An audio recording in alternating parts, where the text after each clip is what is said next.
for their resolute action on RCEP. This demonstrates the government's clear intent to support the Make in India initiative. Coming to steel, India is now embarking on a journey to achieve 300 million tons of steel by end of next decade. Hence, it is important for us to reflect on the journey that the industry has traversed over the last couple of decades. India has emerged as the second largest steel producer from the 10th position in 2000 with a capacity of 32 million tons to 137 million tons in 2018-19. It has invested over $100 billion during this period. And while other countries have shrunk, India has grown in its steel capacity. Throughout these years, the domestic steel industry has evolved and has become self-reliant, replacing steel imports in almost all segments. India remains, as Honorable Minister had said earlier, India remains unfortunately a net steel importer. We have to boost export of finished steel as well as steel products. Strong focus on stimulating steel demand in the country is essential.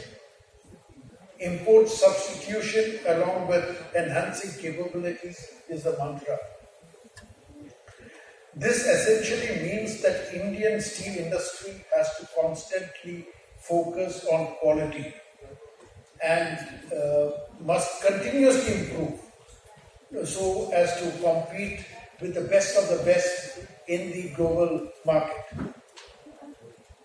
Indian steel mills have set up in recent times technologically and technically very modern plants. All of you must be aware that the Essar Steel CSP mill is the only one of its kind in the world with 3 casting stands feeding one mill. The teams operating these facilities are also of world-class caliber these days. You would also be aware that the blast furnace, and that made in China, has made world record and it has beaten its own record 4 times to cross 4 ton per cubic meter per day benchmark. The next in line is Ijebudan plant with 3.55. It's heartening to see global benchmarks being created in India. Innovation is the key to long-term sustainability of the industry since steel is competing with alternate materials. The emphasis on research and development to anticipate emerging demands of the customers is a requirement. Lightweighting of steel, self-healing coatings, how to reduce cost by using inferior grade oxides and coal that are widely available. India today has made foray into making products including the defense industry, and a lot of import substitution has already taken place. As you would see in many of the stalls, the items that are put up is a clear testimony to that. Even the construction industry in India has leaped in terms of quality and productivity. Import substitution has not only saved thousands of crores in import, but earned valuable foreign exchange through exports of steel products, which was valued over $11 billion last year. The value addition in steel industry is over 55% on a conservative estimate, thus creating and retaining wealth within the country. It contributes immensely to the national exchequer, and its contribution to the GDP, national GDP, is over 2.5%. It has created 25 lakh direct and indirect jobs as employment. It is estimated that for every 2 jobs in the steel industry, it creates 13 more jobs in the value chain. The availability of steel has given a major boost to the Indian manufacturing, like automobiles, which was 4.8 million automobiles in 2000, was 31 million in 2018-19. I am happy to state that the Indian steel industry is now marching towards building trust among its stakeholders and public at large through its responsible actions. The industry has taken it upon itself to become a torchbearer in 5 major areas. 1, occupational health and safety. 2nd, conservation of environment. 3rd, fostering image of steel as a totally recyclable material. 4th, supporting mega trends. And 5th, cost efficiency. Occupational health and safety, glad to report that many of the plants in India have reached or surpassed global benchmarks. For example, I can talk about Essar Steel. It has achieved LTIFR, it's a global well-known index, of 0.22 against a global average of 0.84. The lower it is, the better. It's almost 25% of the global average. Conservation of environment. This is one of the priority areas for the Indian steel industry. Many of the steel producers are signatories to the Sustainable Development Charter of World Steel Association and are committed to reducing carbon footprint and environment protection. A lot of effort has been made in this direction. Reduction of carbon footprint, reduction in energy and water consumption, reduction in emissions, and some of these areas where the industry has made considerable progress. For example, I can give you another example in Essar Steel, and I'm sure this is applicable across the industry. The energy consumption has come down by 14%, and water consumption has come down by 21% in the last 5 years. Similarly, recycling of gas. Now let's come to fostering image of steel as a totally recyclable material. 100% of the steel is recyclable. We applaud the government in formulating the steel scrap recycling policy that will go a long way in supporting a responsive ecosystem by reducing dependency on iron ore and reducing imports of scrap. India had imported scrap to the tune of $3.5 billion in 2017-18. Similarly, focusing on 100% waste from production processes are now being used to produce value-added material like cement, slag sand, paver blocks, road making. But this is what, as Mr. Chaudhary had said in his earlier message, that this is an area of concern and we really need to focus on what to do with the byproducts, and this is an area where we need to do a lot of R&D and find ways and means of using the byproducts usefully and make it commercially viable. Now coming to the 4th point, supporting mega trends.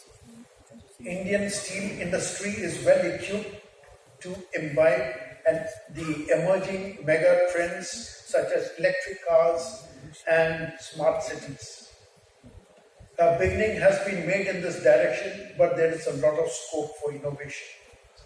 The scope of circular economy, reduce, reuse, recycle, and remanufacture fits well into the mega trends, and the industry has geared itself to adopt more efficient production processes and efficient use of resources. Cost efficiency with reducing cost of inputs, improving yields, improving operational parameters, and extensive use of IT and automation to drive down the costs. There is still a lot of scope in this area. Honorable Minister had talked about logistics costs. In Essar, we make extensive use of the waterways. It forms a primary component of our logistics. The steel industry's effort to support various government initiatives like Make in India, Digital India, Swachh Bharat Abhiyan, I think we are in line with the government supporting the government initiatives. Having accomplished such an enviable feat, it is now at the crossroads. The task now lies how to achieve the 300 million tons in the next decade. It is onerous but not impossible.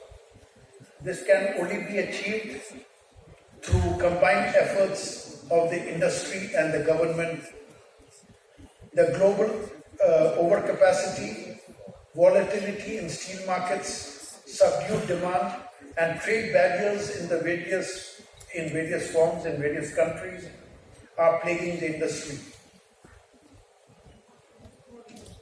A few key areas where attention needs to be drawn is one, boosting domestic steel demand,